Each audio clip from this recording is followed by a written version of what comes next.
But so, like I said, this is our second record, and by the grace of God, our first record had an immense amount of success. And we were, your first record, you got your whole life to write it, and we were a bunch of teenage boys down south Mississippi writing records, and they writing songs, and put them all together and made a record. And we got signed off of it, and I mean, things happened during that record cycle. I was driving a bush hog, and like 3 weeks later, I was playing Madison Square Garden. It was crazy.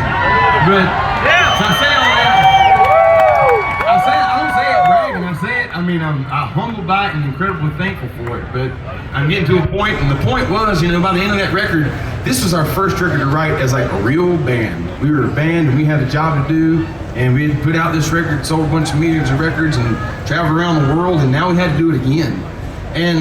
But through all that like seeming success and how high we should have been riding, and I mean, heck yeah, we all had smiles on our face. We had more money than we ever had and jumped, but we all had sadness in our hearts, and none of us were satisfied, and we'd been thrown into a world that we didn't know who we could trust.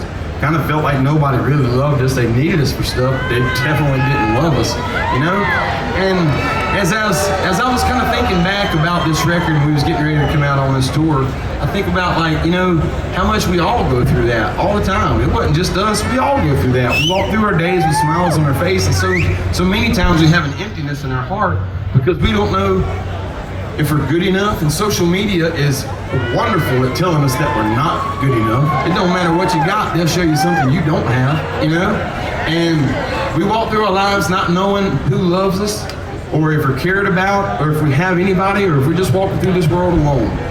And that brings me to my point. You're never alone, and you will always be loved. You've been loved since the day you were conceived. Before you were ever conceived, you were loved. You're thought about every day. More than the grains of sand on this world, you've been thought about every day.